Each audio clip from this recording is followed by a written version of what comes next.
और सीधे रुक करेंगे लखनऊ का, जहां पर सीएम योगी आदित्यनाथ 4 दिवसीय ट्रेड शो का उद्घाटन कर रहे हैं। और क्या कह रहे हैं इस मौके पर, सुनिए एक बार। Ease of doing business Amit Mohan Prasad ji,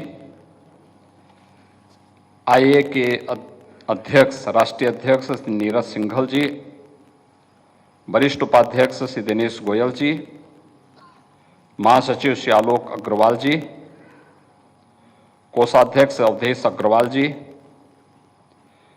convener उद्यमी महासम्मेलन श्री राजीव बंसल जी,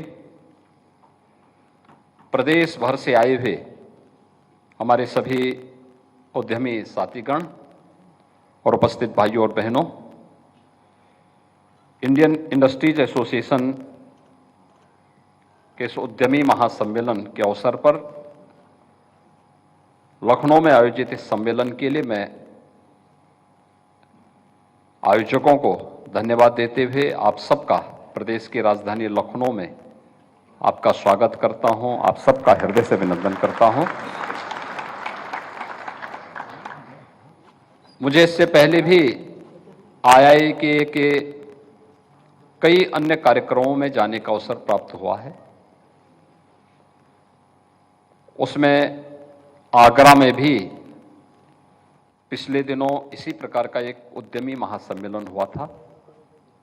लगी हुई थी, इतने एग्जीबिटर आए थे जिसमें लगभग 450-500 की संख्या में विदेशी भी थे, फॉरेन बायर्स भी थे और फॉरेन एग्जीबिटर, वहां फॉरेन बायर्स भी उस कार्यक्रम के साथ सहभागी बने थे। उत्तर प्रदेश के पोटेंशियल को देख करके सब आश्चर्यचकित थे। क्या ये कुछ उत्तर प्रदेश में हो रहा है? क्या ये सब चीजें उत्तर प्रदेश में हैं? उनको आश्चर्य होता था इन सभी चीजों को ध्यान रखकर, देख करके।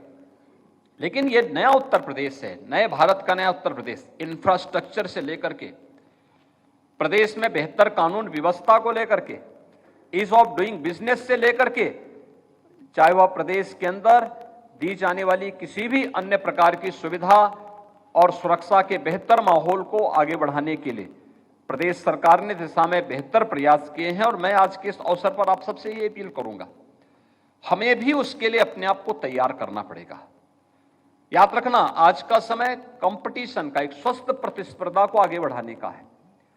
इस स्वस्थ प्रतिस्पर्धा में अगर आप अपने आप को तैयार करेंगे, कोई कारण नहीं कि आप मार्केट में टिके रह पाएंगे, कोई कारण नहीं इसमें, क्योंकि पूरी दुनिया विश्वसनीयता की दिशा आज भारत की तरफ देख रही है और भारत में उत्तर प्रदेश की तरफ देख रही है।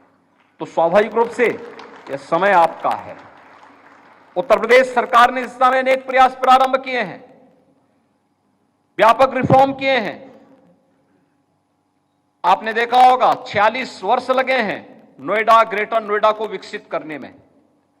तब हमारे पास 35,000 एकड़ लैंड वहां उपलब्ध हो पाई और आज वो स्वरूप वहां का दिखता है। आज आप NCR में चले जाइए, कहीं भी, दिल्ली हो या NCR का कोई भी अन्य पार्ट, आपको उसमें नोएडा, ग्रेटर नोएडा और यमुना अथॉरिटी उन सबसे अलग और एक नयापन दिखता होगा उसमें। अन्य की तुलना में आप देखेंगे तो अन्य जगहों से लोग छोड़ छोड़ करके आज वहां आ रहे हैं। वर्तमान में हम लोगों ने झांसी बुंदेलखंड क्षेत्र में भी एक नए औद्योगिक संस्थान के निर्माण की कार्रवाई को आगे बढ़ाया है और नोएडा, ग्रेटर नोएडा को बसने में लगे 46 साल और कुल 33,000 एकड़ लैंड वहां के लिए उपलब्ध हो पाई थी।